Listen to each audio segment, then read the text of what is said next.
it on my computer. I only first have to ask for your permission. Welcome, Anna. Marcy, welcome. So, I actually just would like to inform everyone that Our Lady, Louisa Moron has given me a Zoom etiquette. And for those of you who has not met me or knew me, because on the Absolutely Fabulous Women's page, I do not show myself. I just post and post whatever, right? And I hope that people are enjoying the post. So here's the face, Rosana Pinilia Barucha. Okay, and now I would like to just read the Zoom etiquette just because we would like to be punctual as much as we can so that we can go on with the rest of the program. So the first thing that we would like to to say is that please mute yourself, okay? And you know already where to find it. You see those microphone icon there is what you've got to press on. And of course, if you choose not to be on video, but of course, we would like to see your beautiful faces, your fabulous faces. So please keep it on. If not, feel free if you want to turn it off. Then next is that you also can find the names of the people per persons who are participating, so you kind of know each other now by just looking at them. And of course, we have the breakout rooms. So breakout rooms, for the sake of this party, we are calling them tea rooms, and we have four, and of course we have four ambassadors that we're talking about, and they are here. So I'm not alone today. I have all of you, including the four women who will be telling their stories, sharing their stories with you, and you can also share your stories with them. And of course, if you would like to ask a question or comment, it's either you can raise your hand or you can put it in the chat box. So there's a chat box there, and write it down there, and hopefully we will see each other. So comment, and if you notice something that needs my attention, please call my attention, because sometimes my mind is like going everywhere. Okay, next is that there's also that version on the reactions. If you do not want to raise your hands, you can use those icons there for clap, for raising hand, and celebration. Then you have okay. I think basically that's all that we want to do so that we can hear each one's story.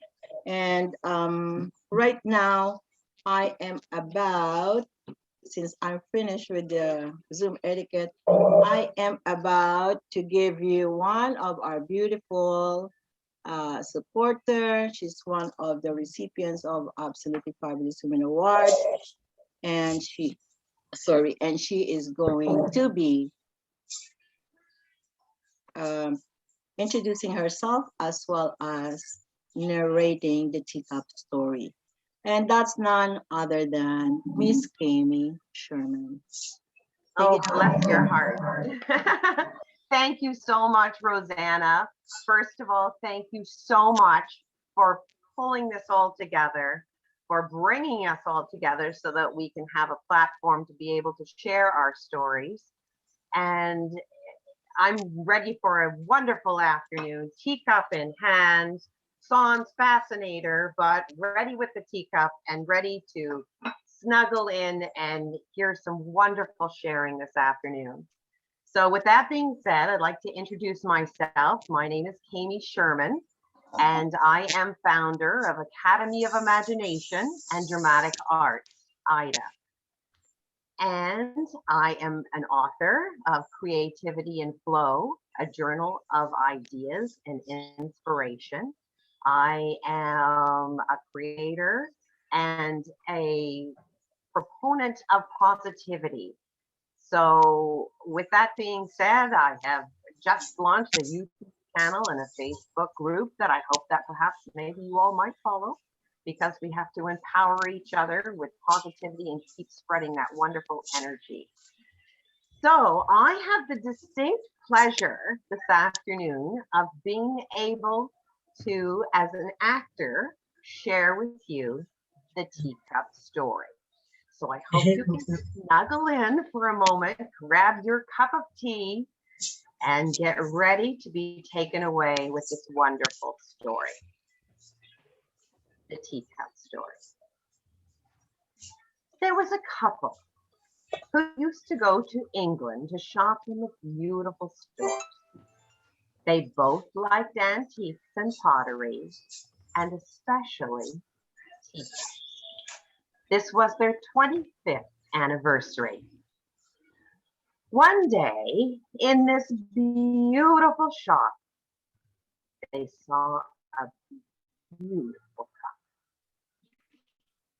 They said to the clerk, "May we see that? We've never seen a cup so beautiful." As the lady handed it to them, suddenly the teacup spoke. "You don't understand," it said. "I haven't always been a teacup. There was a time when I was red and I was clay. My master took me and rolled me and patted me over and over and yelled out, 'Leave me alone,' I said." But he only smiled and said, "Not yet." Then I was placed on a spinning wheel. And suddenly I was spun around and around and around and around, and "Stop it," I said, "I'm getting dizzy," I screamed. But the master only nodded and said, "Not yet." And he put me in the oven. I've never felt such heat. I wondered why he wanted to burn me, and I yelled and I knocked at the door and I said, "Please let me out." And I could see him through the opening. I could read his lips, and he shook his head. Not yet. Finally, the door opened. He put me on the shelf. I began to cool. "Oh, there, that's better," I thought.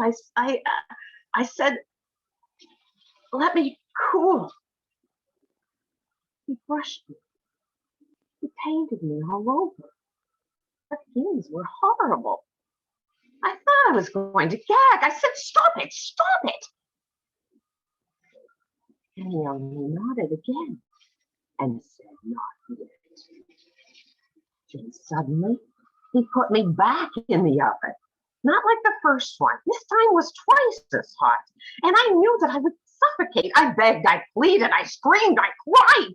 All the time I could see him through the opening, nodding his head. Not yet.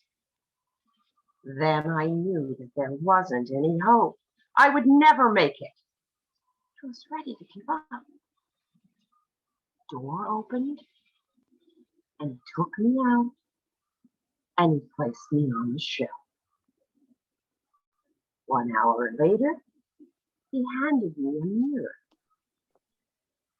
and he said, "Look at yourself." And I did. I did. That's not me. That couldn't be me. It's beautiful. I'm beautiful. "I want you to remember then," he said. "I know it hurts to be rolled and patted. But if I hadn't and I had left you alone, you would have dried up. I knew it made you dizzy to spin around and around on the wheel, but if I had stopped, you would have crumbled. I knew it hurt and was hot and disagreeable in the oven, but if I hadn't put you there, you would have cracked. I knew that the fumes were bad when I brushed and I painted you all over, but had I not done that, you would have never hardened and you would not have any color in your life. And if I had put you back in the oven the second time, you wouldn't have survived for as long as you have because the hardness would not have held. Now, you are a finished product. You are what I had in mind when I first began. And that's the story. Thank you for letting me share, Rosanna. Thank you. And What cheers. an amazing story. So I think with that story, each and every one of us has a part of our life that you can actually relate to that story. And I'm just gonna let this person in. A Where is- beautiful metaphor Yes. for life. And I've always loved that teacup story. It's just very inspiring. It's just reassuring that we are all beautiful, no matter what. It's about how you see yourself. Absolutely. And that the hardships make us stronger. Right. Ay, inimbita akong Jackie. So I'm thanking you, Kami, for that beautiful narration of the teacup story. My And pleasure. I hope that everyone is inspired about that. Now I'm going to move on to the next part of our program, which is introducing our fabulous ambassadors. So I'm going to start with Louisa, and Louisa is going to introduce herself and also tell her story. So listen, guys, turn off your microphone and she's going to speak. Thank you, Louisa, take it away. Thank you so much. I'm so honored to be part of this wonderful group today. I am a past recipient actually of the Absolutely Fabulous Woman Award, and I received it, I think 4 or 5 years ago. And I've always been involved in this organization even before I received the award and after. So thank you so much, Rosanna, for having me come and to be one of the Breakout Rooms ambassadors. So my story, after watching my late father and my late father-in-law pass away from complications due to diabetes, and even after being told by my doctor every year when I went in for a physical that I was getting close to becoming a diabetic myself, on top of the fact that I continued to gain weight every year, 15, 20 pounds, so every time I went in to see my doctor, she would be saying, yeah, Louisa, you gained an additional 10, 15, or 20 pounds this year. And we would talk about strategies, and she would say, you need to, go on a diet, you need to lose weight because you're going to become a diabetic. And I kept saying, oh, I am on a diet. But what I was doing was lying not just to my doctor, but I was lying to myself. Because I did go on diets, but then I went off them. And I would always say, I don't know how I gained another 20 pounds this year. I'm doing what you tell me. But, and the doctor would politely just sort of say, okay, well, let's talk again. What are you eating? Da, da, da. We'd set out a strategy. But invariably, the next year, when I went back, I had gained an additional 15 to 20 pounds. So my aha moment was watching both my father and my father-in-law pass away from the complications. And the other aha moment was the year I went in 7 years ago, and the doctor said, you're a diabetic now, and you're going on medication. I weighed 315 pounds at that time. And I had wanted to lose the weight, but I think what really knocked sense into me was being told that I had to go on medication, and I was put on medication. I didn't get the injection, but I was placed on the most typical medication, which is metformin for diabetics. That began my journey of reflection, of, being disappointed in myself. And so since then, I have lost, and give me a 1-minute warning, Rosanna, so I can end when I need to. So that began my journey. 7.5 years later, I have lost 140 pounds. Within the first year, I was actually taken off medication. I have, and if you think about it, 140 pounds, look, it sounds like a lot. It's a person. I've lost the equivalent of a person. But, and if you look at it, I only lost 20 pounds a year, which is approximately, on average, 1.5 pounds a month, which is on average about 0.5 pound a week. Not even. When you break it down like that, it's very achievable, because a lot of people who want to lose weight, are like, oh, I've got too much to lose, or I'm not losing enough, right? And so that's what happened to me. And through word of mouth, people started to come to me and ask me. And then I started to take on some clients. And now, it has snowballed this year. I now went full on as an online health and wellness coach. I have clients. I have accountability groups. I am so pleased that people are losing weight under, my coaching. And the fact that what they really, really like about me is that I walked in their shoes. I mean, I haven't mentioned yet, but I had hip surgery. So because of the weight I carried, my right hip was shot, and I had surgery 3 years ago. I can tell you that they would not have performed the surgery had I not lost some weight, because they typically want you to, get some weight off. Because in recovery, oh, thank you. Because when you're recovering, and I'm not quite sure if anybody knows this, but the amount of weight you carry on your body, it's ×3 the amount of pressure on your joints. So when I weighed 315 pounds, I actually was putting over 900 pounds of pressure on my joints. So imagine trying to recover from surgery when you've got that much pressure on the joint they just replaced. So, I did manage to lose enough weight that they finally took me in to do that surgery. So I welcome everyone here to pop in to speak with me in my tea room that I am hosting. And I look forward to hearing your story and sharing more about my journey. So thank you, Rosanna.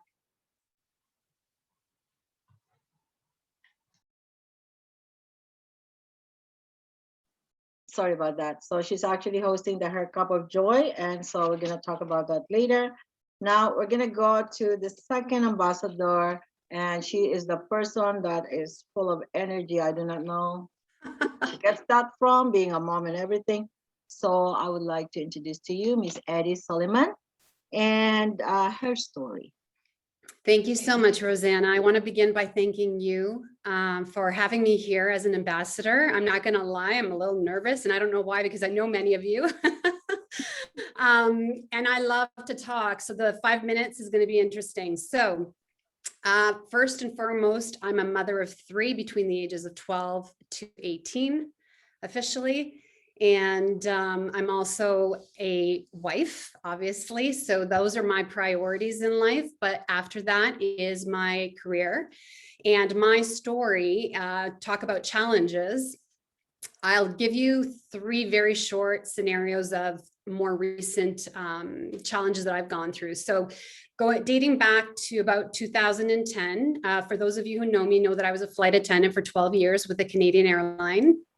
And in 2010, I'll never forget, March 31st, the company went into receivership and I was out of a job. So I had a very well-paying job. I got to travel the world. All of that I knew was completely gone.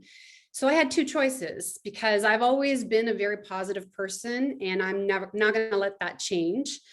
And I had 2 choices. Number 1, go back to what you know and go back into aviation, get hired at another company, or number 2, you now have the opportunity to start something new. So then I started racking my brain. What do I like to do? What am I good at? Oh my gosh, all I know is flying. Well, I had organized the last 2 or 3 Christmas parties for the company. The last one was about 600 people at the Mississauga Convention Center. And people came up to me after the event and they're like, wow, you're really good at this event planning stuff. So what else was I going to do? That popped into my head. So full force ahead, I decided to open up or start my business in event planning, became a wedding planner certified. Did that for about 4 years. And from there, all of a sudden, I started having all these opportunities come my way. I became part of a political campaign, and that opened doors. And then I started doing social events. And the larger events that I did was festivals, which some of you may know as well. So that's where I kind of left my world before COVID, who's been around for a while, kicked in. So I got knocked down from the airline closing up, and then COVID has done that to me yet again. So last year, not being able to do events, all the banquet halls are closed. What am I going to do now? Well, what else am I good at? love volunteering. I love to give back. I love working with the charitable organizations that I am part of, which I think I'm part of 2 or 3 right now. I can't even remember. So I poured my heart and soul into giving back, helping people that were less fortunate. We already had so much poverty in Mississauga, and it just grew intensively, unfortunately. So if I couldn't do anything else, I did that. And trust me, I'm not a robot. I'm human. I have my days where, oh my gosh, I'm like, yeah, I don't need to resurface ever again. I'm done. But then I shake that off and I get back up and I'm like, no, let's do this. Let's move forward. There's no sitting still. You got to move forward. You got to get out of this funk, as they say. So I did a lot of work. Some of you may have seen me through social media because I like promoting it all so that more people become aware of the needs that are in our city and maybe hopefully jump in and help out. Thank you. So more recently, and I have to make this one super, super quick, but very, very recently. So that was last year. This year, we're in the same boat, no events. About 2 weeks ago, if anybody knows my husband, he works for Air Canada. Well, they've been laying off a lot of people and letting go of a lot of people because of the restructuring and because of what COVID has done to the industry. So again, another bit of a blow, as they call it. My husband has lost his job officially, and we don't look at that as a negative. We look at it as a positive. Again, positiveness is key. And so he is now going to restart up a business he started up a few years ago, and I'm going to assist him as much as I can. So if you want to learn more about what's happening in my cup overflows room, please join me in my room for a few minutes. And I look forward to letting you know how I take care of myself and how I overcome these obstacles throughout the times. Thanks, everybody. Wonderful, Eddie. Thank you so much for sharing your story. Oh my goodness, that's really amazing. You never run out. Your energy is so good. Well, we go now to one of the, I would say, absolutely fabulous woman, okay? And she's very well known for her art, but people do not know that she has a big heart in helping humanity. And I would like her to introduce herself to you and share her story. And this person is none other than another award recipient of Absolutely Fabulous Women Awards, and that's Patricia Gage. Take it away, Patricia. Hi, everybody. So, okay, so again, happy International Women's Day. This is truly a sisterhood. I'm looking at the screen and it just makes me almost go crazy thinking, first of all, I see Aldana Fernandez, who I've known for a decade, but it's from California. And of course, Kami and I go back like 30 whatever years. Marianne Parker, I'm going, oh my goodness, of course, that all happened in New York. And I've got my Cynthia here from the Universal Women's Network from Calgary. So I'm sitting here and I know other faces. So I'm like, this is so beautiful. So thank you, Rosanna, for allowing me to be part of this day. So yes, I am an international artist and an author. I am the Chief Visionary Officer for Help Heal Humanity, which is a not-for-profit charity here in Canada. And I'm also the CFO for the Hamilton Vein Clinic. So I do wear a lot of hats, and I have had a life that is documented in so many different ways. I want to sort of change the flavor of the conversation here because I know all of us have struggled and we all have amazing stories, or we wouldn't be sitting here today. A couple of my stories all start, back from my losing my childhood sweetheart after grade 13, which was, you go through your whole life and you think everything's going to go perfectly and then it crashes. So you pick up the pieces and, I became a banker, a property management entrepreneur, did a ton of things. And on my journey, I also ended up having an unfortunate accident. So I was on the Trans-Canada Highway, not supposed to be there. I was on a horse in Saskatchewan, and the horse actually lost control of itself. And I had to make a decision. I was only 23. And I said, I have lived 23 years. It's not the greatest life, but it's been pretty okay. And I had to make a decision if I slid off the back of the horse or I would be thrown into the oncoming transport truck. So I did. And of course I hit the pavement going at 35 miles per hour and I was dead. I was completely out. And when they found me in that very split second, I don't know whatever happened, but I came back to life. And so I think it's a miracle. And then after that, of course, you're very, very grateful and have a lot of gratitude, but it also triggers, what is my path? What am I going to do with my life? What are the values? What are these values that are so important to me? And I think as we get older, we certainly can use our evolved wisdom and make better choices for ourselves. And so giving back was really important to me. So for a long, long time, I did quite a few, I was super involved in raising money for the Juravinsky Cancer Center, for all kinds of good things in our community, junior achievement for 9 or 10 years, Bach Elgar Choral Society. But then one day I had an opportunity to be in, to build a library in Cambodia.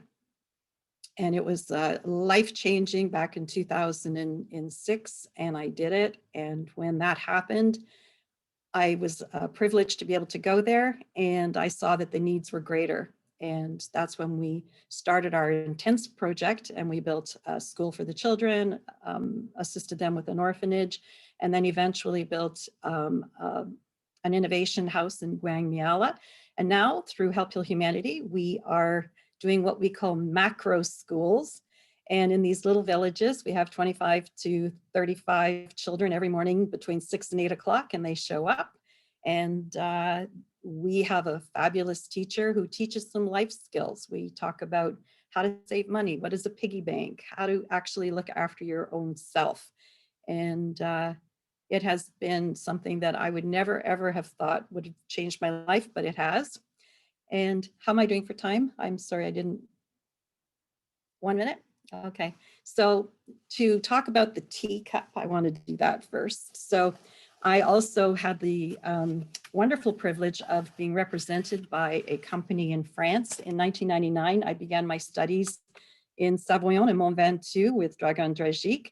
And over those years, in developing my painting skills, my work was taken to the Salon National Beaux-Arts, which is held 150 years at the Louvre in Paris. And I actually won the gold medal in photography. And the gift was that the Japanese royal family, because there's only 4 gold medalists in the whole event, 1 for each category, and I won it for photography, the first female, first Canadian to receive it. And the royal family created a Japanese cup. So this cup is signed by the artist who creates the Japanese royal family teaware. So this was gifted to me on the stage by the ambassador from Japan in Paris 2 or 3 years ago. So anyways, ladies, I am going to be hosting one of the rooms, and I look forward to hearing your stories, and so grateful to be here today. Thank you. Thank you so much, Patricia, for sharing your beautiful story. Oh my Lord, that's so amazing. And this is what happens, sometimes you might think that your story is all about, your joy or something, but every one of us has a story similar to that one. It could be in a different place, but it is a story. So now I'm going to call on our next ambassador. She's a wonderful lady and speak about humanity. She's such an advocate for people who deserve to be heard, and she's the one who's voicing them out to the world. And her name is Nima McElhenney, and her story. So thank you, Nima. Please unmute yourself, Nima. We still cannot unmute you. Oh, how is that happening? Is there anything that we can help her, Louisa? Hi there. I have been trying to help her in the background, actually. I asked her to go on with her iPhone as opposed to the laptop. So she was okay. So she probably will have I think to do she should that. do that. She should get off her laptop, which is having, I think, speaker issues, and she should dial back in She should just click on the link off the Facebook through her iPhone. Let me also work here. Yeah. So anyone who's a tech savvy here may raise your hand. It's part of the show.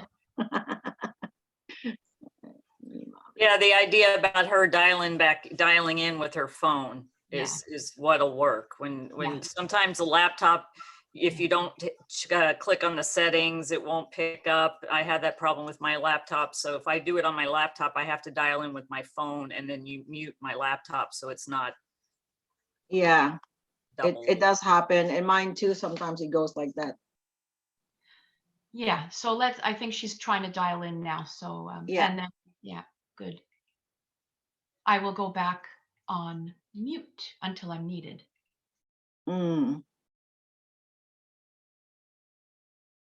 That's strange.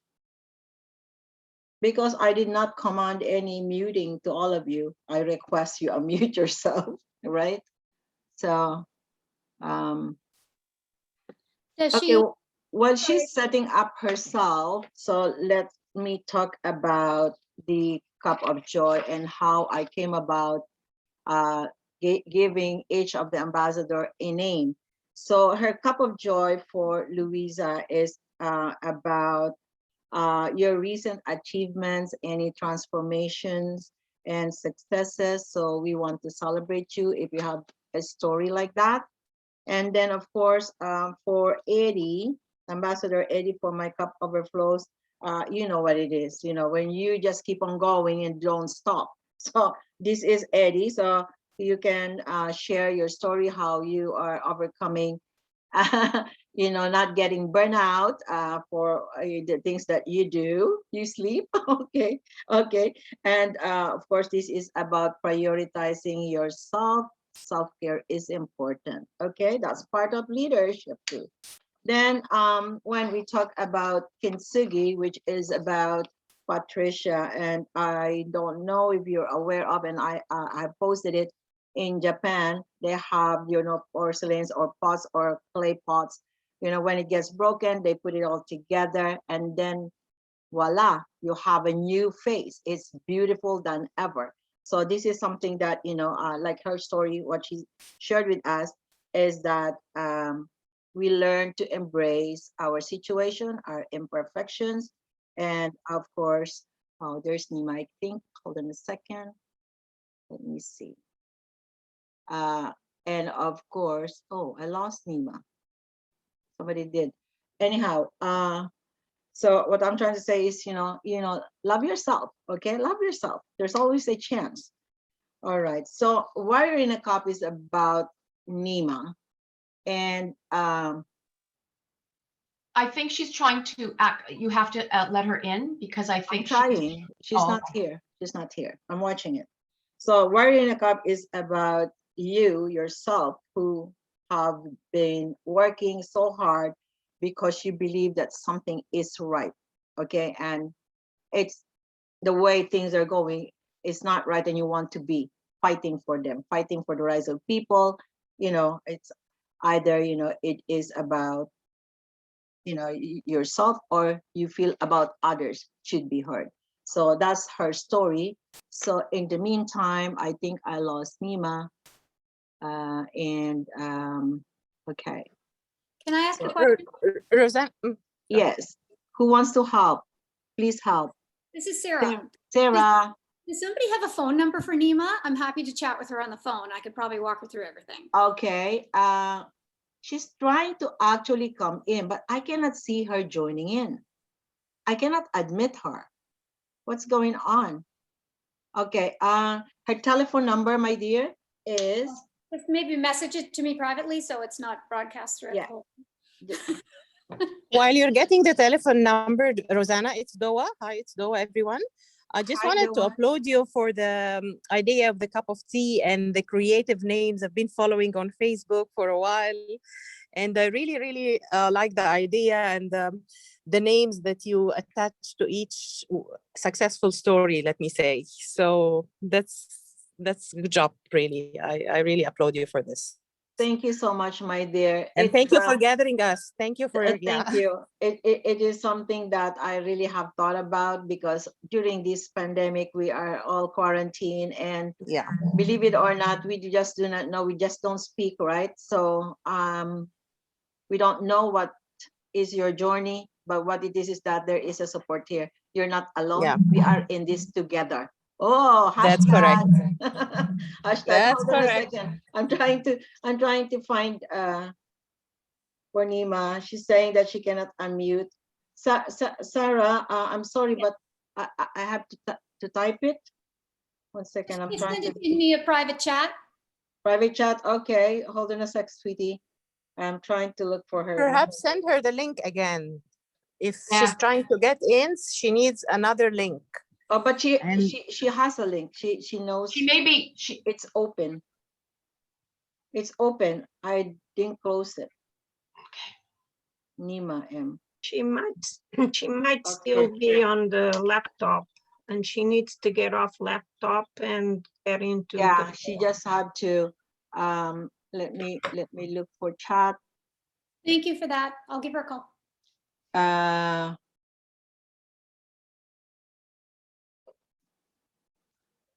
So now I have to send it to, where's Sarah's name? Sarah, send chat to Sarah. I believe I just got it from Patricia. I'm calling her now. Huh? See, look at the women here, eh? Sarah is calling.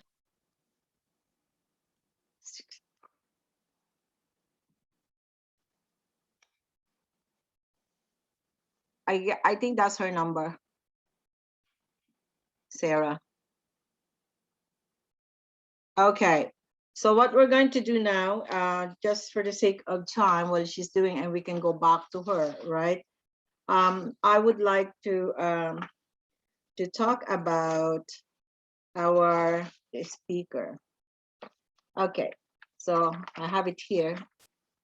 So our speaker is going to introduce herself, and she will be talking a lot more later on after we shared our stories. Okay, I think I got it. I got her.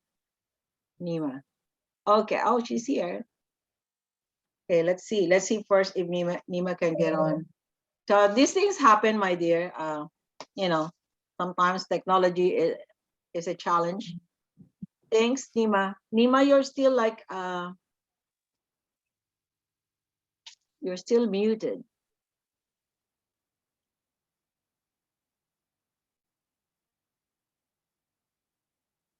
I'm trying to unmute her. She's not. I cannot do it from my side. It's on her side. But she's in. We still cannot hear you, Nima.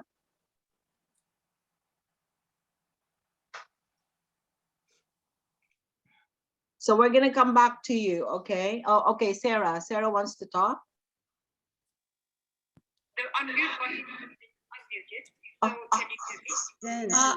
Just a sec, guys. So we have Nima. I believe she's unmuted. Can people hear her? Yes. Can you hear me? Yes. Yes. Yay! Okay. My work here is done. Good job, Sarah. Talk to you later.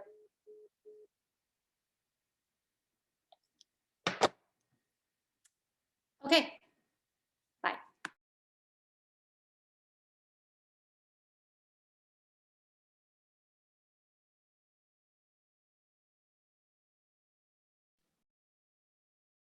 We can't hear Nima again.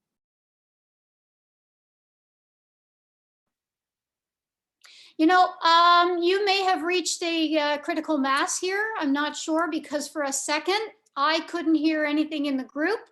So it may be there's one too many people.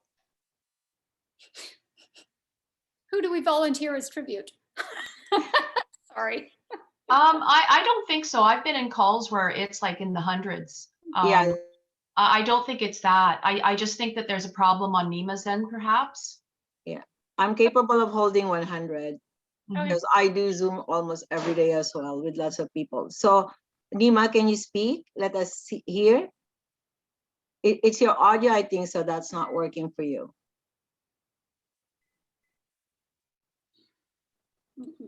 Your audio's not working? Because one time I can hear you. And now we can't hear you. Okay, so we will put you on again, Nima. I just allow Mary Ann Parker to speak and introduce herself. So our lady Mary Ann Parker is a celebrity coach and our special speaker or keynote speaker for today. So Mary Ann, please speak to us. There you go. Thank you so much. First of all, I'm very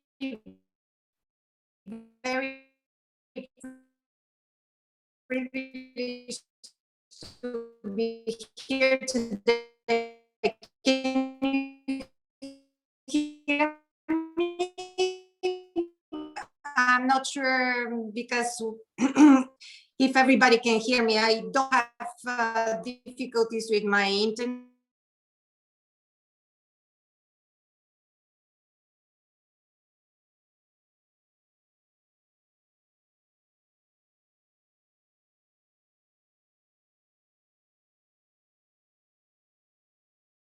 I achieved, but in a little introduction, this is the highlight. So I'm just going to talk a little bit about the iceberg. Again, my name is Mary Ann Parker. I'm an international business, social, and youth etiquette consultant. I live in California, in San Diego. I am originally from Bulgaria, and I came to the United States 16 years ago. As a background, I'm an accountant. So I worked in the corporate world for probably 20 years. And yes, you guessed it, since I was 5. I've noticed that in the corporate world, there's so much toxicity, always politics, always very difficult circumstances for people to thrive. So I decided to start my own business for business and social etiquette. And I work with a very diverse clientele, from individuals to corporations to dignitaries. Some of my special clients were from the Middle East. The last year, I worked with the First Lady of the Bahamas, a lot of celebrities, just everybody who needs my services. I'm very open to work with them. My credentials are from the Protocol School of Diplomacy in Brussels, the Protocol School of Washington, Minding Manners in London. And I'm the author of 2 books, and they were pretty well received. The first one is called The Sharpest Soft Skill. And I wrote it about people who really want to get a job, maintain a job, and just to thrive in the, at the office. And the second one is called Posh Overnight, is about social etiquette, because when we reach certain standards, we need to be able to behave appropriately because we feel very intimidated. I have to tell you that growing up in Bulgaria, I've never ever attended afternoon tea. I grew up in a communist country and we were very restricted. So my life turned into a completely different direction. I never expected it.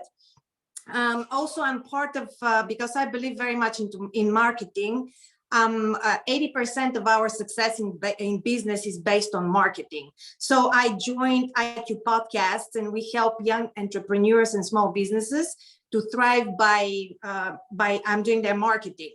I share the stages with people such as Martha Stewart, Michael Gerber, many high-profile entrepreneurs. And I met Nima and Patricia at Carnegie Hall a couple of years ago. I'm getting a little nervous because I never met you ladies. Also, I'm a TV personality. I like to be to showcase my my tips. So I do a lot of TV shows, and I have been featured in the most reputable publications in the country, such as Forbes, Martha Stewart, Oprah Magazine, the New York Times. But my biggest achievement are my kids. I have 2 teenagers. My daughter is 17. She's heading to college, and my son is 15. And they're just the joy of my life.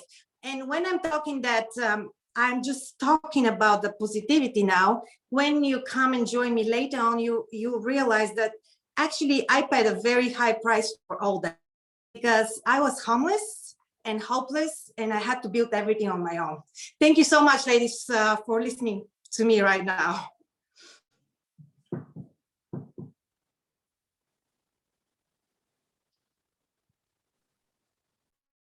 Okay, is Nima back in? Nima? I'm She never seeing left. that, She's still here and she's showing unmuted, but she looks like she stepped away. yeah, so Oh, she's, wait, there she is. are you there, Nima? Well, thank you, Marianne, for that beautiful introduction. She's a very well accomplished lady. And of course, you know, we're very thankful that you have given us your time, your precious time. So, I have a suggestion. I have a Nima's trying to get suggestion. in. sure. Rosanna, can she just dial in? Can she just Yeah. dial the phone and just audio Yes. with us? Oh, yeah. She can, and she has actually that access. Yeah, she should just dial in and we don't have to see her, unfortunately. She Yeah. can keep her camera on, I think, Yeah. with the laptop, but I'm going to text her and I have been. Sarah, Yeah. you can all let her know to just dial in. I think Yeah. that would be the best solution. Yeah. 1 second, if you don't mind. Okay, guys, that's the reason why we are all human. We make mistakes, something comes up and we can't control it. Where is she? Nima, can you hear us or no? She has read that. I have told her to dial in. Oh, you did? Okay. I'm using my phone here. Okay, she got it.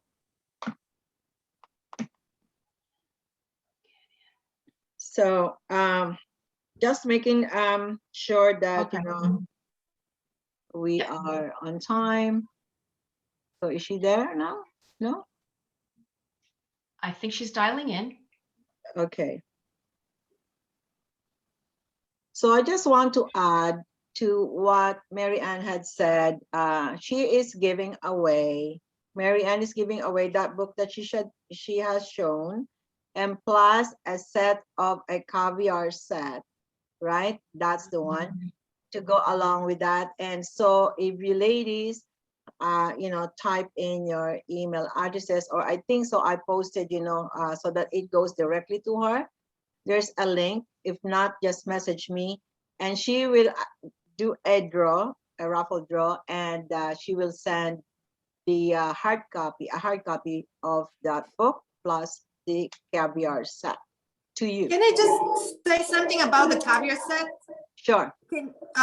Because ladies, we want to raise our standards. And I know that not everyone is thinking about caviar right now, but caviar doesn't have to cost $400 to feel appreciated and just to treat yourself well. So caviar, usually people, when you're served with caviar, when you know your etiquette, you know that you cannot really eat caviar with metal spoons, silver, golden, or whatever the case.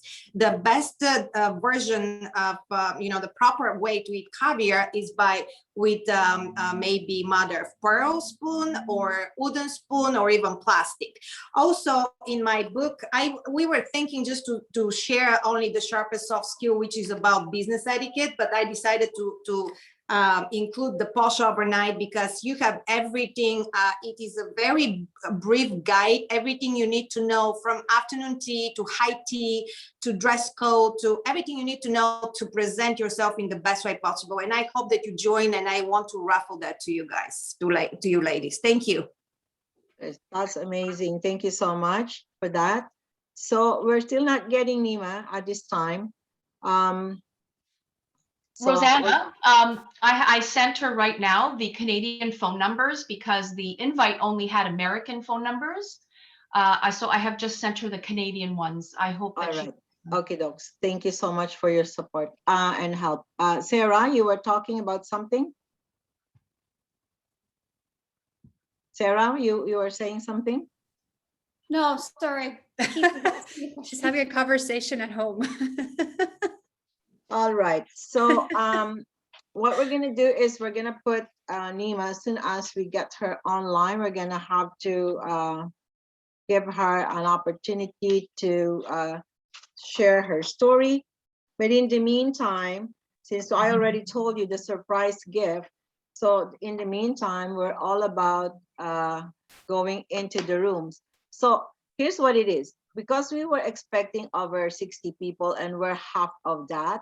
So how about not going into the rooms and just sharing the screen right here and telling us so that, you know, we don't get messed up, because somehow there's something going not right. So let's talk about, okay, you can raise your hand now. So a little bit of a change. We're just trying to do this because I'm looking at our participants and we're gonna want to make sure that, you know, we hear the stories. So let's just do it in the same screen. We're not gonna go into the rooms. There's right now 28 because I think so 2 is not here, just left, and they keep on going back and forth. Anyhow, so who would like to share your story? You have 5 minutes to share your story. Who would want to do that? Louisa, you. Actually, I have a comment, and I don't know if you saw it, but someone on here, I think it was Carol, asked if everyone can maybe introduce themselves and just tell us where they're from. Okay, so that's awesome. That's a perfect suggestion. So why don't we start with you, Carol? Unmute yourself. Hi. Hi. Yes, I'm Carol Bass. I'm from the Greater Toronto area. And I guess I've had a multi careers. I first was a police woman. I actually was with the police force for almost 10 years. I was married to an RCMP.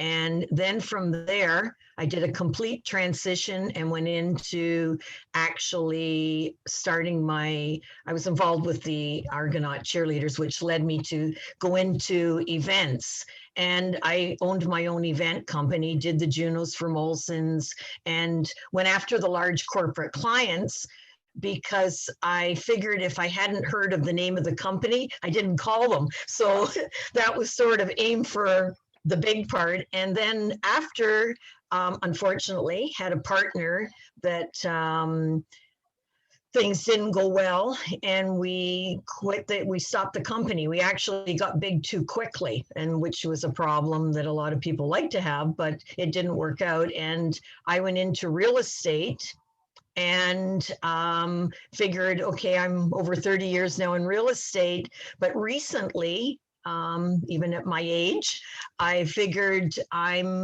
started writing children's books, and I published, it's about preserving the ocean. So my one book is called Sharky, the Lonesome Sand Shark. And I'm trying to do a series because I've been a scuba diver for over 30 years, 40 years. And that was sort of, so that's kind of it in a nutshell in 5 minutes. Okay. Fantastic. Wow, you are a woman of everything. I'm the woman on the move. I'm the woman on the move as my Gmail account. So yes.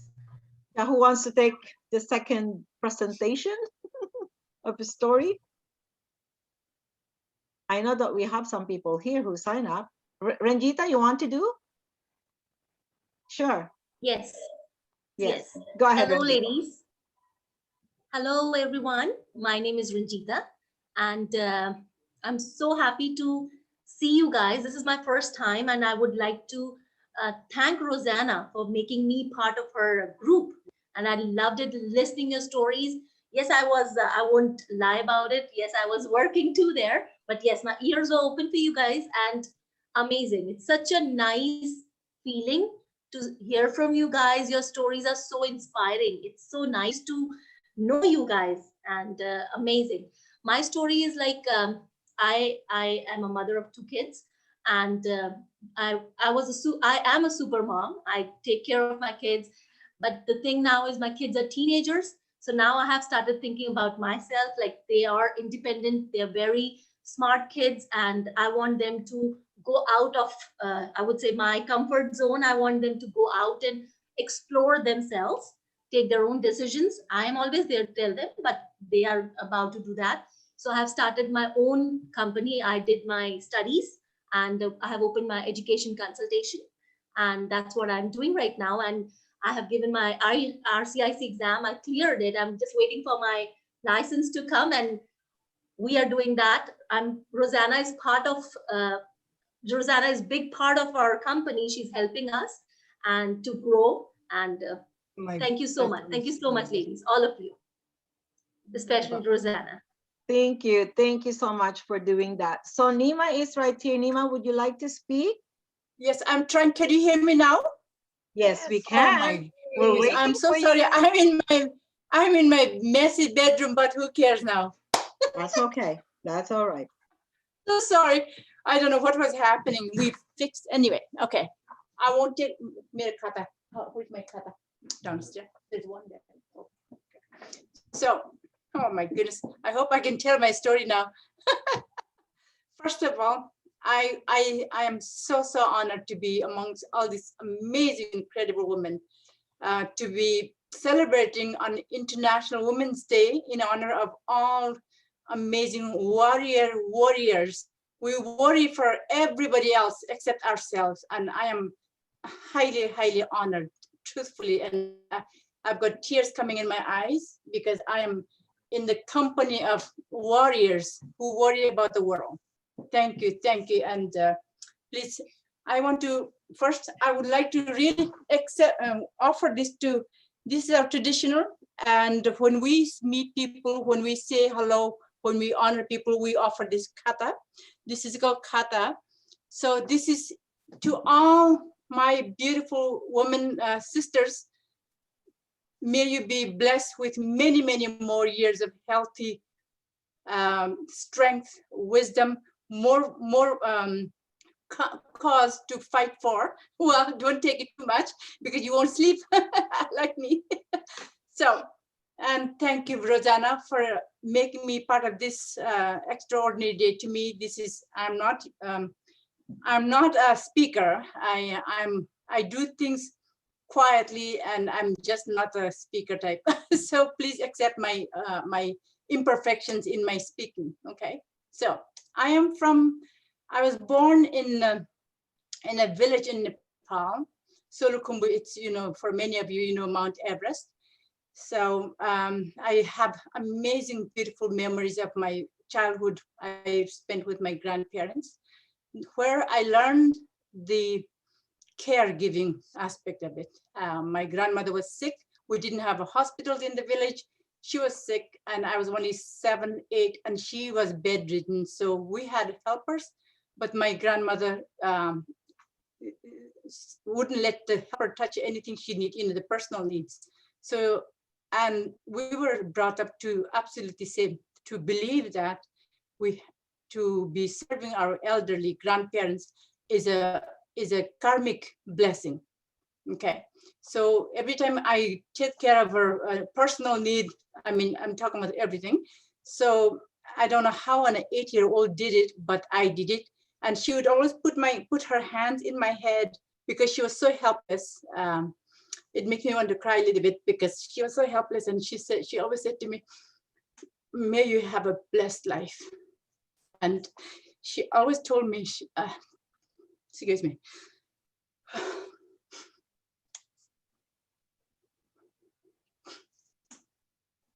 Sorry. She always told me to be kind to the elderly, to be kind to the poor, to be kind to the voiceless. And that stuck with me. That always stuck with me, but sorry. And she always told me, she said, whatever you do to people, never to make fun of ugly people, weak people, poor people, because it will come back to you later in your life. This is what she told me, and it just stuck with me. And you know, and I think I was, excuse me, I think that was embedded in my every fiber in my being. So as I grew up, I became very fiercely aware of, insanely aware of people's pain and suffering. And as a 10 years old, when I moved to my parents' house with my parents, I used to see women always extremely suffering from their husbands' exploitation, beatings. You know, I'm Sherpa, so most Sherpa women have a very equal equal, so men and women have very equal dealings in the home. And as a matter of fact, we're known as the female, what is the female dominated society? So women have as much right as the men. But within the country itself, the country has Hindu culture. So the woman there gets like very mistreated. You know, husband could, I mean, this is way back. Husband could marry 1, 2, 3 wives and no question, but women could not do the same. They had to. So I would see a lot of women in front of the courthouse, thrown away by husband, thrown away, discarded by their family, because in their culture, once you get married, no matter whether you get beaten or you got exploited or you're a widow, they could not go back to their family for it is in dishonor. And I'm only 10 years old, and I see this old woman sitting in front of the courthouse pleading for right for her to be justice. But I didn't see anybody looking for, working to save her. And I feel so bad. And I don't know, for whatever reason, I was born with this awareness. I don't know whether it's just because of my grandmother taught me or anything. So what I did, I would go home. I feel so sorry for her. None of the lawyer felt sorry for her, because and then I would go home. I just stole a little bit of sugar or a little bit of salt from my parents, and I just give it to her. And I was only 8 or 9 because I felt just so unfair for her. So anyway, so with that, and I also know I became now I can call myself warrior for people who has no voice, for people who children who otherwise wouldn't have opportunity. So, and I would always dream of saving the world. I always wanted to save the world. I felt everybody's pain so much so that I'd make myself sick, So anyway, so luckily when I came to Canada, I got to be on the board of the Sir Edmund Hillary Foundation. Sir Edmund Hillary is the man who climbed Mount Everest.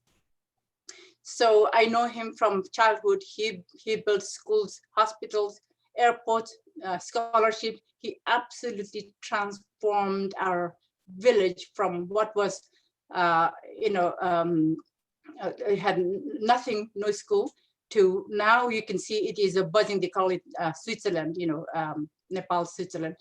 So I was able to join him and to be able, and then fulfill what is my absolute innate wish to transform, change and give back to the village that I left behind. I always feel very strongly I want to do as much as possible. So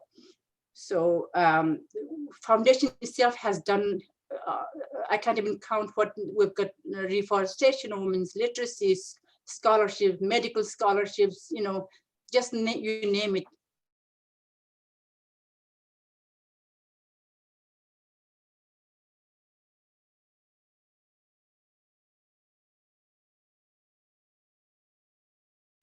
Did we lose Nima?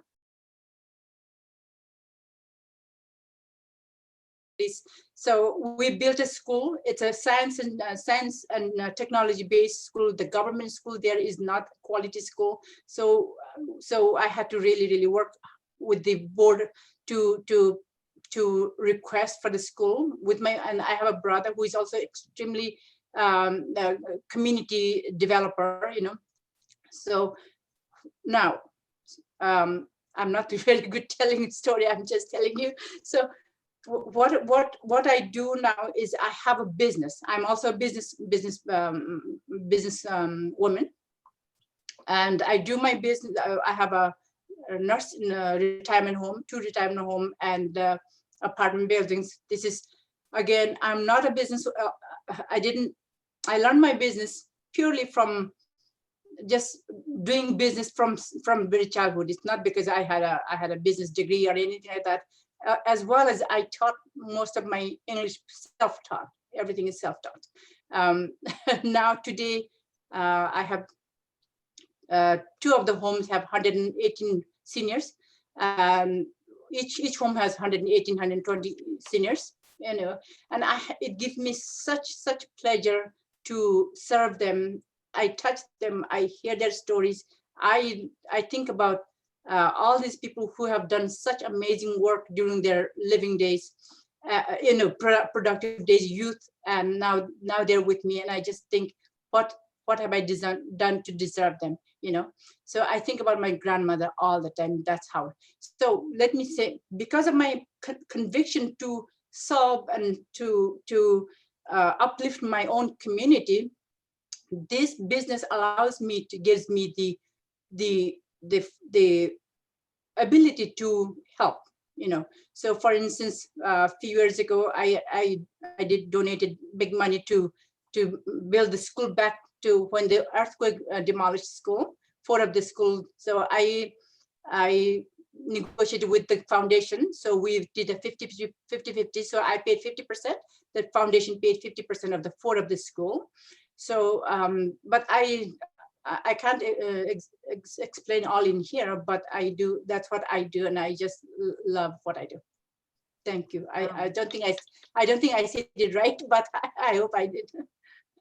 Wonderful story, Nima. You are such an inspiration. May you pass on your power to us, to all of us, so we can do more. Guys, this is what I call a warrior. Really, Nima and myself, we talk like almost nonstop, almost on a daily basis, because of the things we want to do. But anyhow, Nima, you are spearheading this movement, really.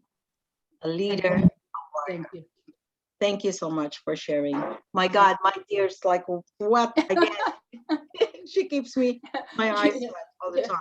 You know what, if I can, Rosanna, I say I am, you know, each of the women, Patricia, Eldona, Rosanna, all of you are just unbelievably, I don't want to say myself, I don't want to, we inspire from, we're feeding on each other's, you know, what we're doing to the community, to outside and beside. We're the kind of people, we don't think for ourselves, and even though we should, but what a blessing it is to be able to do this. You know, what a blessing it is to be able to do what we're doing. And I am so happy that I am the businesswoman, so I can actually give to the community and the charity organization as I please, I don't like to ask anybody. That is just my personality, but just as I see, and when somebody, and you know, I'm able to give what I feel like, you know, that is, I feel really, really happy. That's Roseanne, wonderful. can I just add something? One of Nima's favorite sayings, and it's become the saying that I love so much, is if you want to be my friend, save my enemy. Yes, that's awesome. Oh my God. And you know what? It's just because I talk a lot with Nima, and I interviewed her some time ago, and I asked her, what brought you to this kind of business? She said, I followed my foolish heart. Guys, all of us are following our foolish heart. We always have to give ourselves out there before we look after ourselves. So any other storyteller? I know there's somebody here. Do I have to do name calling? Oh, Margaret, you wanna share? Or Eldona too? So let's start with Margaret and then Eldona. Okay, is that okay? All right, take it away. Thank you. I just want to thank you so much. I feel so blessed here today. This is my first time. I belong to a group called BPW Cambridge, Business and Professional Women's Group. And we provide a lot of things for the community and give a lot back to women and things like that. But you guys are so inspiring. I grew up in an era where children should be seen and not heard. And I'm sure a lot of you have been taught that way back when. And so for me, and growing up with uneducated parents, so we didn't have books in the house. So everything I have done, I have taught myself. And again, like a lot of you, I've worked hard. I am an author. I'm a grandma. I'm a great grandma. I love life. I love doing what I'm doing. I'm writing books, and Another thing is having lack of education for me was not a drawback. I had 7th grade, that's it. But I've accomplished a lot, being an author, poet. I also have my own business. It's called Just In Case. It's a do-it-yourself will and power of attorney kit. But it's with women like yourself and listening to women, and it just kind of, it's like a blanket that's wrapped around you to say it's warm and cozy, and yes, I can move forward, I can do this. So again, I just like to thank every one of you for having me show up here today because of you. Thank you. Thank you very much. That's awesome. Now we would like to hear from Eldona. George is here saying hi. Hi. He always has to get, one of my cats always has to get online. I'm so thankful to be here. I've known Nima and Patricia for a long time, and they both support the work that I'm doing. By the way, Margaret, I love your hat. I love blue. So I live in California, sunny SoCal, just south of Los Angeles in Orange County, and I'm a retired United States Air Force veteran. I spent 23 years in the U.S. Air Force and retired as a master sergeant. Came from a pretty rough upbringing, alcoholic parents. My mother died of alcoholism when I was 12, and I dropped out of high school, and I was heading down the wrong path. And one day I saw this commercial about the Air Force and thought, hey, great way of life, let me go do that. So I served 23 years. I'm a contracts manager and negotiator in the military, and have done that and continue to do that for defense contractors. Wrote a book called Think Like a Negotiator, and speak and train on that when I had the opportunity, because I love to teach people how to be better negotiators, especially women. But in 2018, I went on a mission trip with a group to Kenya, and I really felt calling to go to Kenya. I had to raise the money to go because at that time I was doing full-time speaking, and I didn't have a lot of speaking opportunities. And so I needed to raise some money to go. So I raised the money, we went and provided supplies and outreach to many different groups, kids on the street, clinics, schools, prisons. And then we went to this place called the Kipsongo slum, which is, and now Kenya is a very industrious country. They have things like tea, and I love tea. I'm drinking some Kenya tea right now, as a matter of fact. They have tea, they have a lot of products, they have tourism. Nairobi's bigger city-wise than Los Angeles city, not Los Angeles County, but the city. The city of Nairobi is bigger than the city of Los Angeles. They have a lot of industry, but there's the have-nots, and the below poverty line. And we were going to serve the below poverty line. I met these women in this place called the Kipsongo slum in Kitale, Kenya, 8 hours from Nairobi. And one of the ladies, as we were getting ready to leave, gifted me with a necklace like this made out of magazines, and wanted sponsorship for her son to go to school. But I woke up in the middle of the night with this God-inspired idea to buy some beads and sell them with my book when I speak, book and a bead. Bought about half a suitcase of beads, brought them back, and actually went to speak on 2018, March 8th on International Women's Day. Is the first time I shared the story about these women. And we started with 5 women, and I had some of their beads, and they sold out. And then the more I was speaking and sharing their story, the more they sold out, and they kept selling out, and they were sold out again. I kept increasing the orders.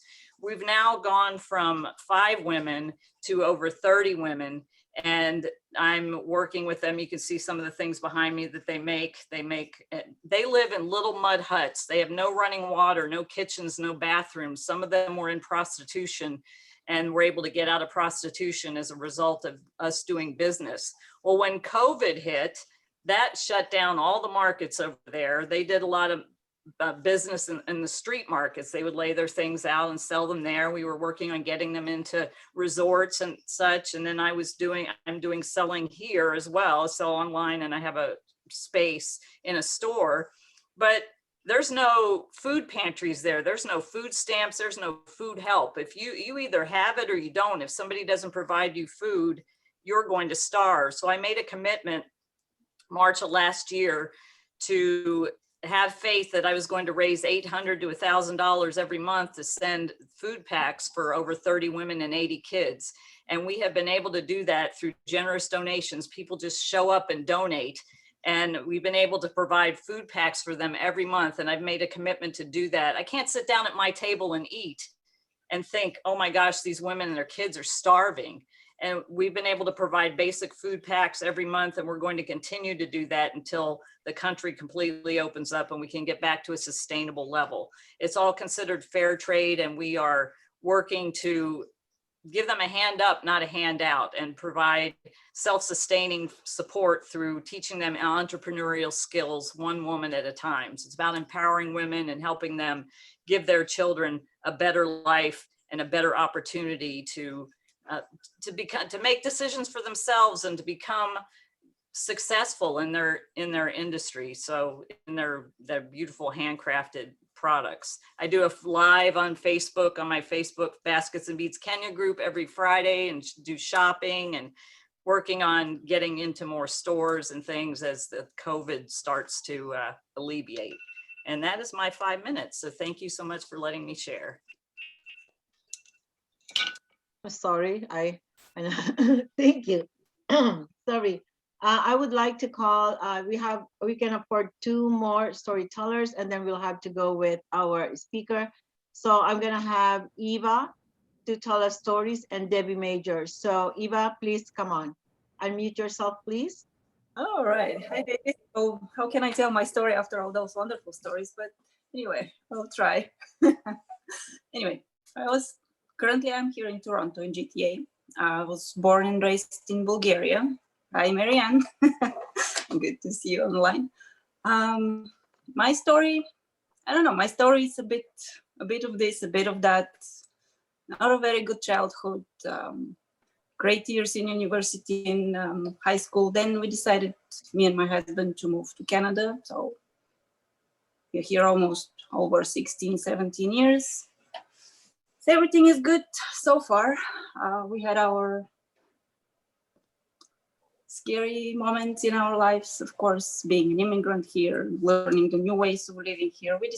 I decided to start my own business, because why not? It's a new life. I tried to be an accountant. I honestly didn't like it much, didn't suit me very well. So I decided, what else do I love? I always dig in the garden. I always am around flowers. So I started my own floral business. And thanks for all the support here, some of you ladies. You know me well. We did a lot of events. I was involved with Rosanna, with Fabulous Women, for a couple of events, right? Some of you wore my flowers. Some of you purchased my flowers. Some of you enjoyed receiving my flowers. So thank you so much for helping me and everything. Fortunately, in 2018, I had to stop everything I did because my son got sick. He was diagnosed with, sorry, I may get teary here, but that's okay. He's fine now, but he was diagnosed with lymphoma. And 3 years later, he's cancer-free now. He's good, he's thriving. Thank you. Eddie, don't get me started now. And then COVID hit. So since then, since 2018, I did come back again a year later, but then COVID has happened. So currently, what am I now? A wife, a mother, a supporter, learning new stuff as always. Hopefully, things will get better. And I believe they will get better. And we will have this in a big banquet hall, and we'll celebrate March 8th and support each other in person. So that's my story. My cup is full with joy and gratitude. Thank you.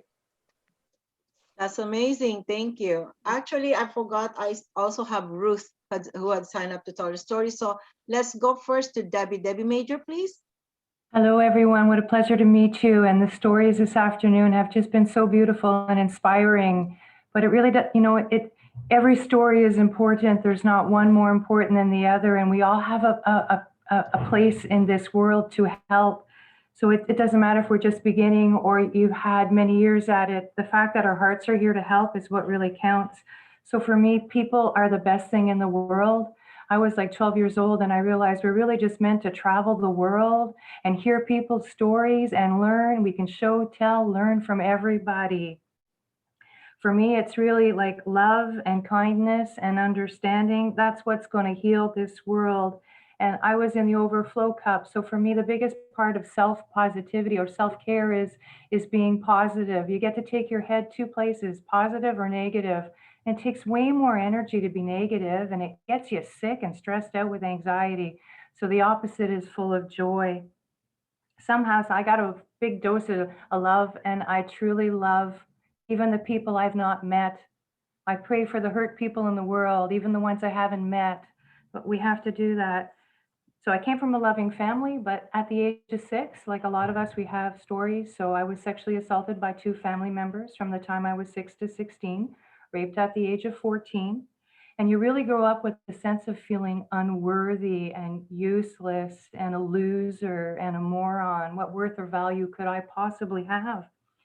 It gets to be like just a little hop, skip, and a jumping away from physical abuse in relationships. And so to compensate from being an abuser, you have to become an overachiever because you have to control something in your life. I remember, at 19, I called Kids Help Phone. I was really distraught that my fellow man wouldn't help my fellow man. And man for me is woman, child, and man. They encouraged me to become involved with charities. And I heard Nina say, so I didn't get involved with a charity. I wrote a world peace plan that I kind of been plugging the holes with 20 years worth or 30 years worth. And I hope, to enact more on that as I grow up. To be safe, I ran away to the stage. I did drama, I sang, I danced, I took music. I had my own dance studio at 19. I taught classical ballet and modern jazz. I heard somebody else mention the Toronto Argonauts, so I cheerleaded with the Ottawa Rough Riders for 4 years, was a captain of a squad of 42 girls, got to go to Grey Cup in 81, got to go to University of Ottawa. I graduated cum laude in 1986 with a Bachelor of Commerce Honors in Finance and Marketing. And today I am a successful marketing president of a marketing company, and I've been doing it for 10 years. It's a $10 million company. At year 15 of my 34-year marriage, I did have my husband charged with assault. And from that, I birthed the book. Many authors, congratulations, because we all have a story to tell. And it's a real shame to die with a story in you, because your story can save somebody else. You think, oh my goodness, what could I possibly write that, but the way you say your story is different than however somebody else may say your story. So I wrote Last Voice, Discovering Life After Trauma and Abuse. And it's about giving courage to get to a safe place and confidence to utilize your voice and the clarity to fulfill your calling, because we each have one inside of us, as we can see. The mentor that helped us write our book, Carrie Oberbunner, he had a course called Your Secret Name. And we all have a birth name, we have a given name, and we have a secret name. So my birth name is Debbie, but my given name, the ones people give us in life, hello, my name is loser. Hello, my name is worthless. Hello, my name is a moron. But the secret name that was given to me, and you can get to pick your own secret name, I'm whole now. I was broken yesterday, but today I'm whole. And it's okay that I'm late to the party. We're right where we need to be. For me, there's about 8.2 million people in the world, 8.2 billion, pardon me, and that means there should be 8.2 billion jobs of one, because we're each so unique and there's not one person better than anybody. My cup is truly overflowing. I bring joy to the table. There is a place in the world and the universe for everybody. We all have a purpose and a plan to bring joy and happiness to one another. It's about lifting people up. I'm a chief lifter upper. I don't bring people down. Thank you. Thank you for listening to my story, and let our cups overflow. You beautiful women. You're all such inspiring people. Thank you. Thank you so much, Debbie, for sharing. Now we call Ruth, and you're the last one, and then we will go with our keynote speaker. So please take it away, Ruth. Hello world, happy International Day, my friends and women friends. Well, today I want to share with you the power of self-discovery, how the power of self-discovery can change your life and why it's never too late. I left my banking career of 27 years in the peak of COVID-19, and that was last year. And here's my story. When I turned 11, my parents gifted me with a piano and with it came my first diary. This diary became my bedside buddy and silent friend. And as years go by, so did the stories. When I reached my golden years, that was 6 years ago, I struggled with depression. All of a sudden, my world shrank right in my eyes, and there I was, without a job, drowning in the pit of my emotions, loathing every moment that I was still breathing, but worst, feeling so alone in a family of grown-up children. Every time I scan a page in this diary, I envision a vacuum of filter full of dirt, barely functioning. All I had written were sad stories, memories, and sad lyrics, as if my life turned from majors to minors. Even the melodies of my song compositions portrayed the intensity of my emotions then. No wonder I was dubbed the Queen of Dramas. And who can I blame? Back in the 90s, I watched the Joy Luck Club 1, oftentimes too many. Reading the diary was an eye-awakening moment for me. All these years, shame, fear, anger, and trauma from abandonment was a living shadow that haunted me everywhere I go, even here in Canada. Every time I turned my back and looked at this shadow, I saw a little child trying to reach out, but unable to speak. See, in a country where family traditions and filial piety is so important, it is difficult for a child to have a voice or share her big ideas. Thanks to my lucky star, my parents enrolled me in piano lessons. Growing up in Asia, where most of our jokes are not for the faint-hearted, it was hard for me to learn how to validate myself, more so that of others. Emotions were suppressed rather than being expressed. As you can see, sociocultural validation plays a very important role in our society. This, however, was a stumbling block in my emotional maturity. In my effort to rediscover myself, I dived into the realms of psychology and the neuroscience of attachment. There, I was able to find a true balance between my world, my faith, and science. Only then I was able to understand the child in my shadows. As a result, the book Joy Unveiled came to life. It's currently available on Amazon. And with that, I learned the 5 aha moments and wrote it in this book. And here they are. Acceptance of what happened in the past. Awareness of what I can do today. Accountability, owning what happened to me and running with it. And action, which is mastering a new coping skill, which was good before I had depression.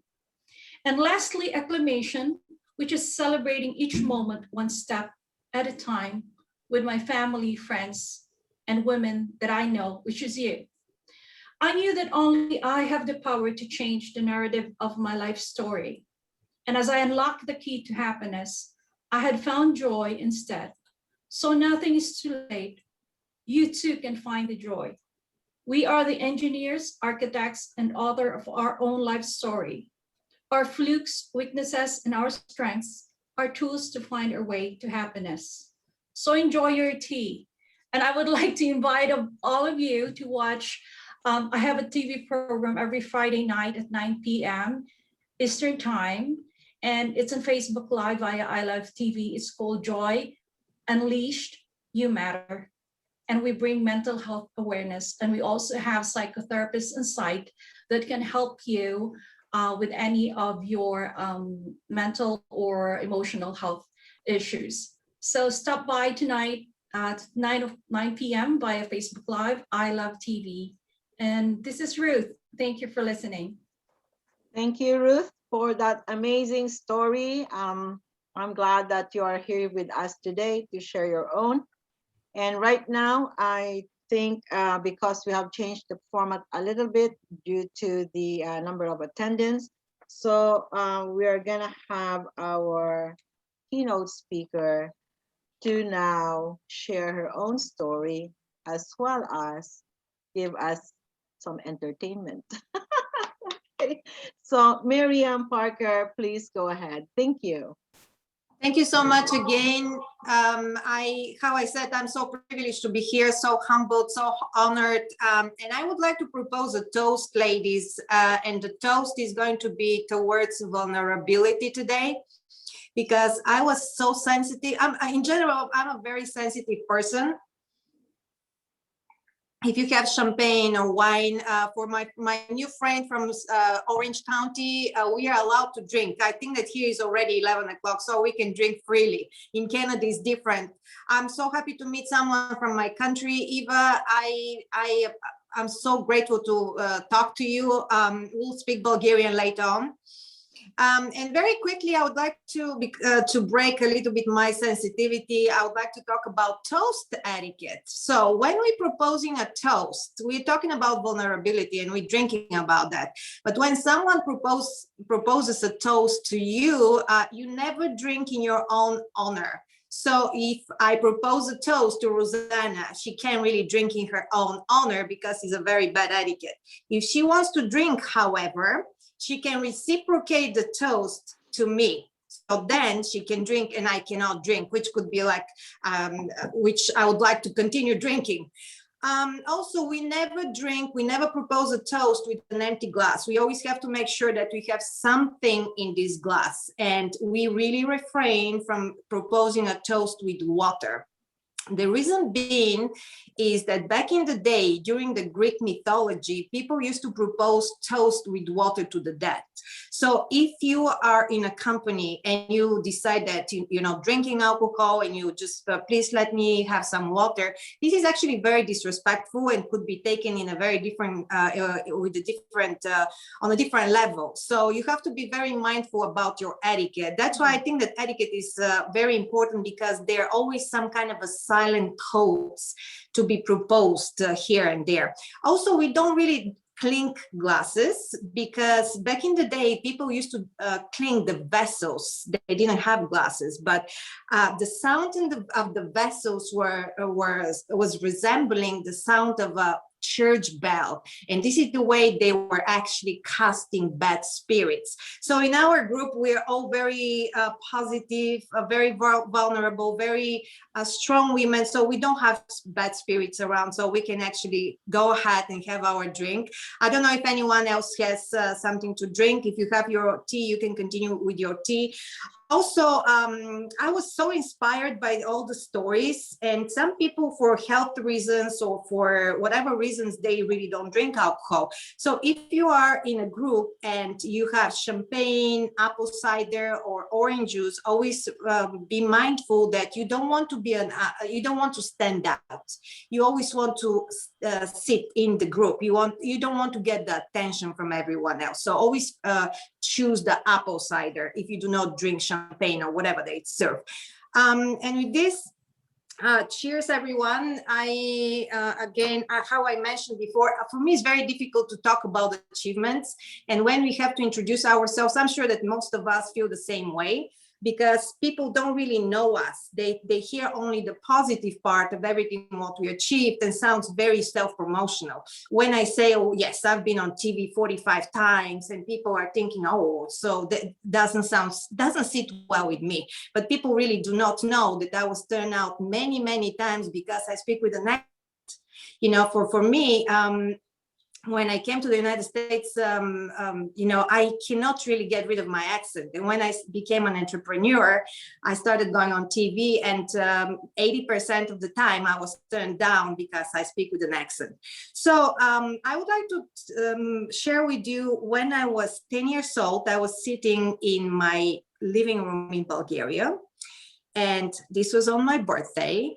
And I was making a wish. My mom told me, make a wish. And I put my crown and my tiara, and I made a wish. I want to be a princess. I want to be a princess. I want to be a princess. And I was saying this wish for a long time. So I was waiting and waiting and waiting, and nothing was happening. So one day I went to my mom and I said, you know what? You told me to make a wish, and this wish doesn't come true. What is happening? So she said to me, what was the wish, my darling? I said, Mom, I wanted to be a princess, and I'm not a princess yet. I don't have a carriage. I don't have anything that represents a princess. And she said, you know what? You need to have a realistic wishes. You can't have those type of wishes. You can become a princess. We're in Bulgaria. We live in a communist country. We don't have a kingdom. As a matter of fact, we do have a king, but he wasn't living in Bulgaria at the time. So I was very, very crushed. And you know why? Because I believed so, I was so perfectly sure in myself that I will be a princess. Even I didn't know what is going to happen, but I was disappointed that my mom doesn't believe that. So this was the first time when my dream was crushed, you know, from my own mom. And she was doing it because she was trying to help me, not to kill my dream and my future, but she was telling me, no, you have to have a realistic goals. You can't really think about and dream about things that will never come to fruition. So I said to myself, you know, let's see what happens. Hope maybe I will become a princess one day. I'll create my own kingdom. So I continued living in Bulgaria. I was living in Bulgaria during the communism. I don't know about Eva, but I grew up during the communism. And I remember very vividly, we had to wait for hours and hours to get bananas for Christmas because, you know, we were getting bananas only for Christmas. And the bananas wasn't just as the bananas here when I go to the stores. They were those small bananas with the brown spots, very soft, and no one liked them. So this is what we were receiving for Christmas. And another story is that we didn't have electricity during the winter times. We had 4 hours electricity on, 4 hours electricity off, 4 hours electricity on, 4 hours off. And this is, we're talking about the winter. I live in California. I think that my dream was to go and live in a tropical island, something like the Caribbean, but I came and live in San Diego for the last 16 years. I think that the main reason is because I was so scared of the winters. It was just very difficult for me. I continued striving, you know, in my country, we had to go to college. This was very popular. Everybody had to have a degree. Everybody with degrees going to get a job. Otherwise, you can't even sell tomatoes. This was what my mother was saying. So, of course, I went to college. I got one degree. I got another degree. So I'm an accountant. And I have to tell you that I hate accounting. I've worked in the corporate world for 20 years. One day, I'm talking about my 20s, I felt that I'm ready to meet my prince. And one day I did. I met this wonderful, beautiful, smart, intelligent, gorgeous man. And he was an American. I said, oh my God, how did I get so lucky? I'm meeting this incredible individual and he's so happy with me and I'm so happy with him. And we got married. And guess what? My family wasn't very happy about the fact. I said, why are you not happy? I'm going to America. I'm going to experience the American dream. I want to have the beautiful future for my children. For some reason, my mom had a feeling, I don't know how, that something is wrong. Something is not going to go the way I think. And maybe most of us as ladies, sometimes the love is really blind, because this is what happened to me. I think that this was the perfect man for me. So I came to the United States 16 years ago. My daughter was born in Bulgaria. Her name is Destiny. And she was already 1 year old when I came here. And my son was born just a few months after I arrived. My ex-husband was in the military. And guess what? 8 months later, I was living in a homeless shelter for victims of domestic violence. And I don't want to cry because I usually cry all the time. But this is what happened. I was living with my 2 children in a homeless shelter in the south, somewhere in the central coast of California. I didn't even know the area. I think the city was called Atascadero. And my daughter was a toddler. My son was an infant. I didn't have any money. I was broken and broke. On top of that, I couldn't tell my family because I could hear, you know, we've told you so. So I didn't want to hear that. Besides, I don't think that they were about to be able to help me. So what happened is I made a decision. I said, while I was in this homeless shelter, I told myself, you know, I don't want to be a statistic. I am going to make it. I don't know how. I couldn't even drive. So I said to myself, that's it. I am going to try to find a way somehow. I'm going to work 5 jobs if I have to, but I will. And you know, in Bulgaria, unfortunately, we had a very bad propaganda about America. Everyone was telling us all those bad stories. Americans think only about money and sex and nothing else. I think that this was the best country for me. I met the best people. They didn't even know me, and they were there to help me. So I'm very privileged. For me, America is my second country, but it's like my prior. Is not my birthplace, but I feel so fortunate. I'm extremely grateful. So what happened is I started looking for a job. I moved to San Diego. I couldn't move to a cheaper city, but somehow I ended up in San Diego because I was living in a church. I moved to a church. And from there, I started looking for a job. And you have to understand that it's not easy to get a job when you don't have any references, you don't speak much English, you have 2 kids, and you don't know where to start. And how my new sister from California mentioned, this is not like in Africa. We have support. So I got support for 4 or 5 months. And I got a job after I've tried so many times. Finally, I'm getting a job, and I'm so excited. And I'm in this job for 7 or 8 months. I was going there as this was my relief, as my island, because my kids were babies and it was just very hard. So one day, this is during the recession in 2008, I'm going to work and I'm seeing my coworkers going to my boss's office, staying there for a little bit, coming out, crying, going to their desk, picking up their belongings, putting it in a little box and leaving. I said to myself, oh my God, I think that I'm going back to the shelter because now is going to be my turn. My boss calls me. I was working as an accountant in this company, and I was getting very little money, but I loved it there. He said, Marianne, you know, we've been very, very happy to have you in this company. We work perfectly well with you. And I understand that you can see what is happening. So I'm thinking, oh my God, I'm going back to the shelter. This is what is happening. He said, we would like to offer you a promotion. We want to keep you here. And we hope that you agree to stay. Our company is stable, but we can't really have everybody on board as we used to. You know, everyone in my case is going to say, oh, thank you so much. I can't believe it. I'm so happy. Not me. I said, why me? Because I couldn't believe it. I was so shocked. And they said, because you have a great working ethics. You're always here. You're never late. All of the customers and the clients love you. And this actually struck me that business etiquette is extremely crucial. They didn't care about my accounting skills. They cared if they can work with me. So I said, that's a very good thing to know.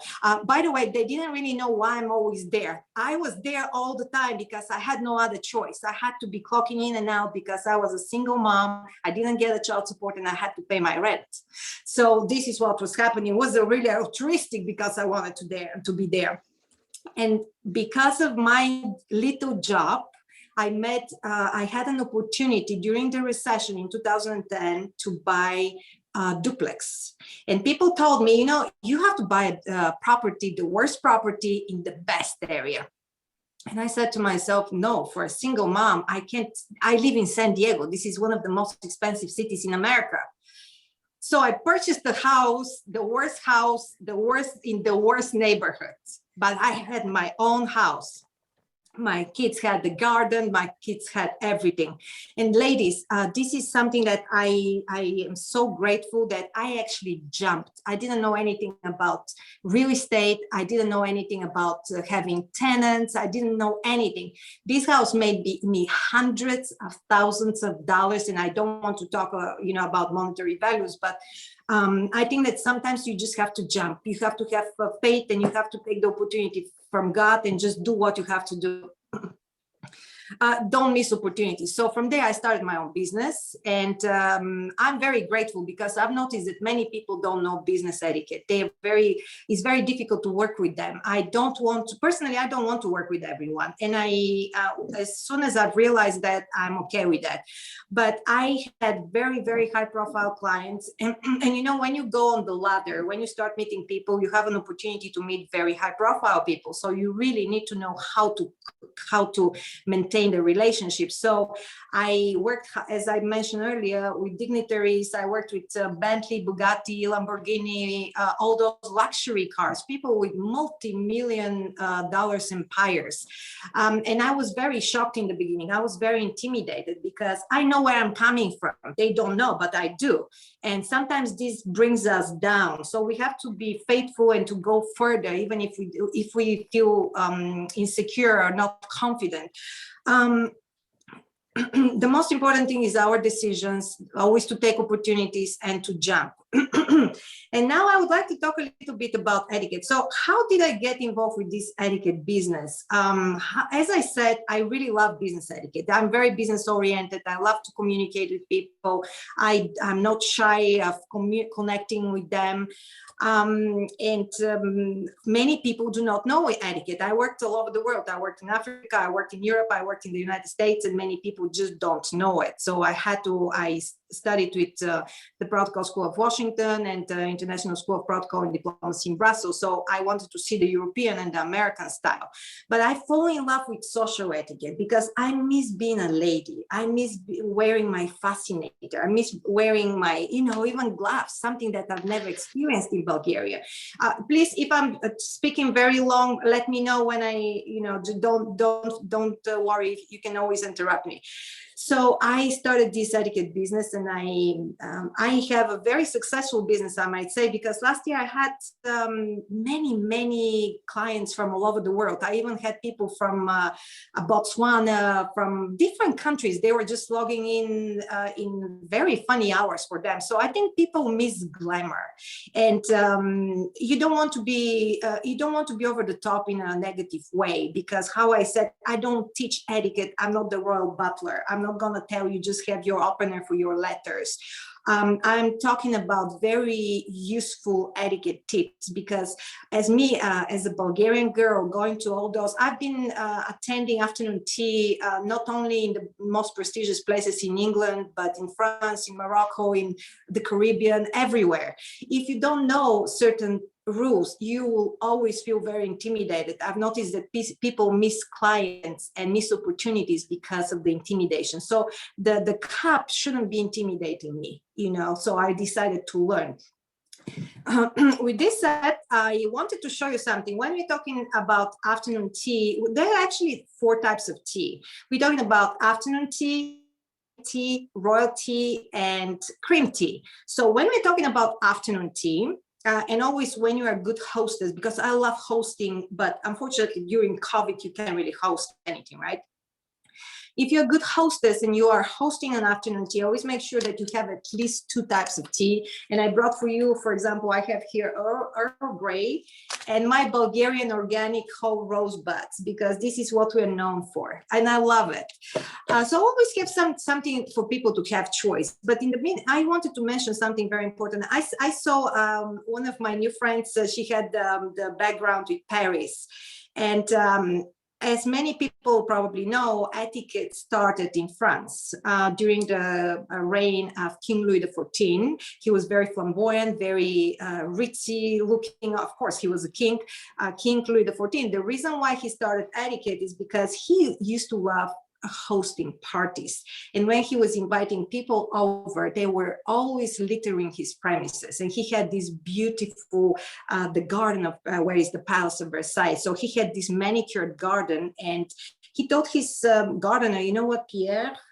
I'm sorry, but we have to do something about those people because every time my beautiful garden is littered. So he started putting those signs, those etiquettes, don't jump into the fountain, don't cut the grass, don't cut my roses, or so. This is how etiquette was born. Because many people do not know, but about the afternoon tea actually was the beginning of our afternoon teas by the 7th Duchess of Bedford, Anna.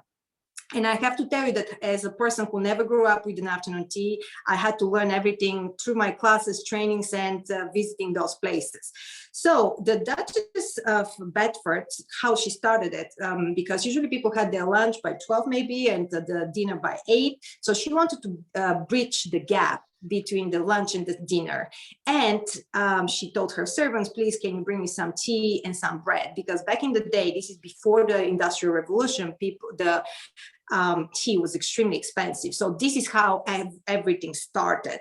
Afternoon tea is the fancy style of tea with the fascinators, with the hats, with the lower tables. And this is how we actually hold the teacup. I wanted to show you. So when you have the teacup, you're going to have it 1, 2, 3.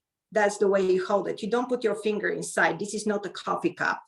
And the way we actually steer the sugar is by the motion 12, 6, 12, 6. Sorry, it's just a zoom, and I hope that you can see me. It's 12, 6, 12, 6. You try not to make a lot of noise.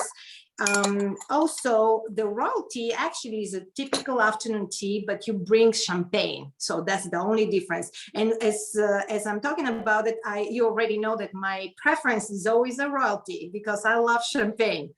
The high tea is actually the tea for the working class, for people who are getting ready for the next day of work. And they were having these heavy meals because they needed the energy. So it wasn't always about the fascinators and the hats, but the afternoon tea is always about fascinator, hats. After 5 o'clock, the ladies by the aristocracy, they were placing their tiaras. And it's just such a great tradition. Usually if you go to London, one day, if we can travel again, you probably can see if you're in the Savoy, they have a special mascot. If you are 13 people, they won't serve you, but they won't serve only 13 people. That's why they have a mascot to have 14, because they're very superstitious.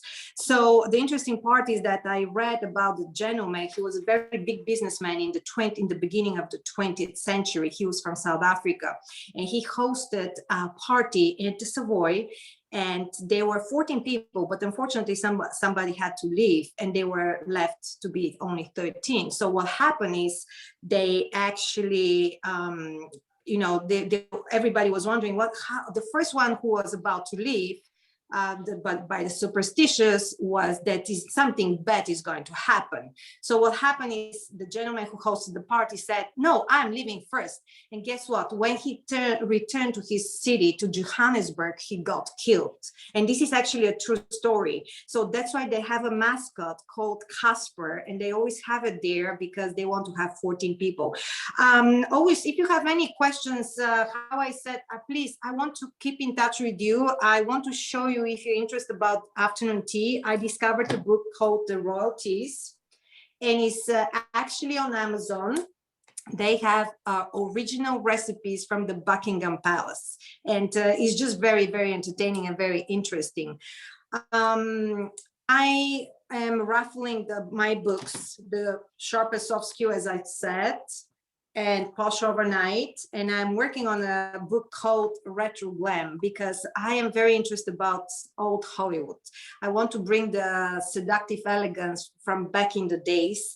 I want to make people and women to dress up back again. So we want to create a beautiful society, and I'm very happy that we can talk about etiquette. So if you love etiquette, civility, you're my type of person, and we're going to be friends. And I would like to thank you so much for inviting me today. I hope that I didn't go overboard in speaking too much, and I didn't cry much. So thank you so much, ladies, and I hope that this was insightful. Thank you.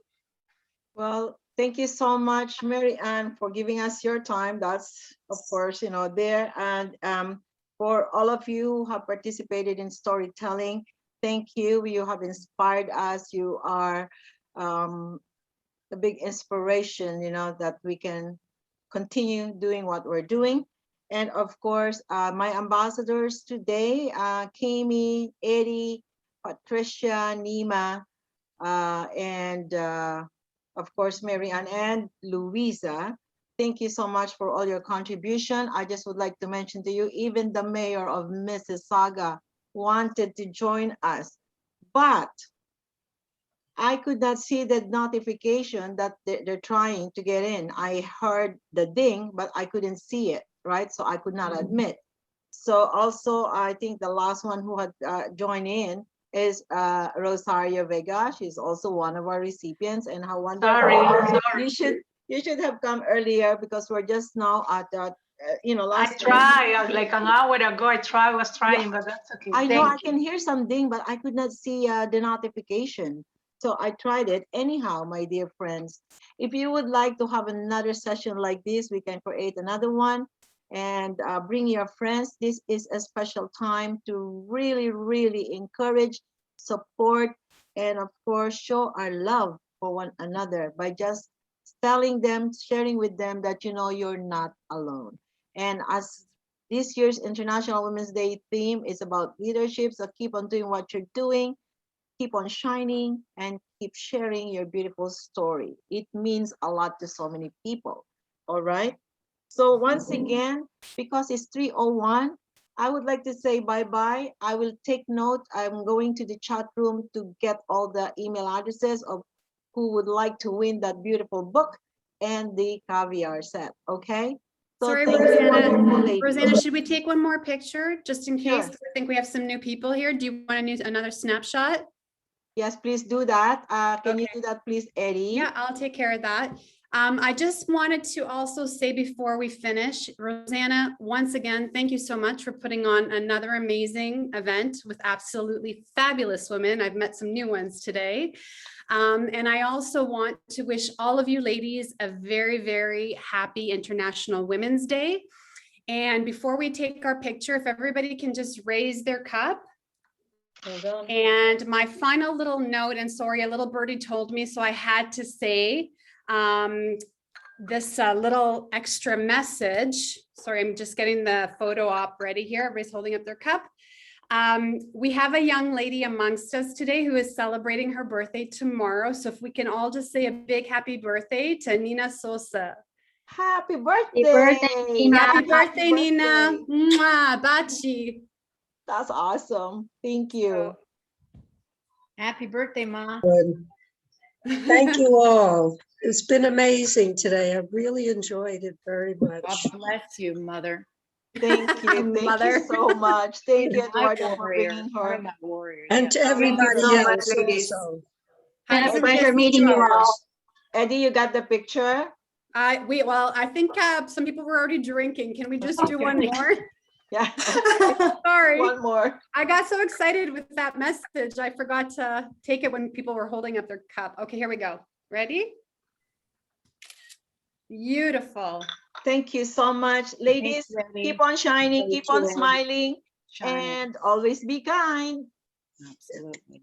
Thank you. Thank you. Bye-bye. Thank you, everyone. Thank you, everyone. Thank you. Thank you, Rosanna. Happy Women's International Day. Take care. Bye. Thank you very much. Have a thank you. Bye, Rosanna. Thank you. Thank you, everyone who has joined today. Bye. Thank you.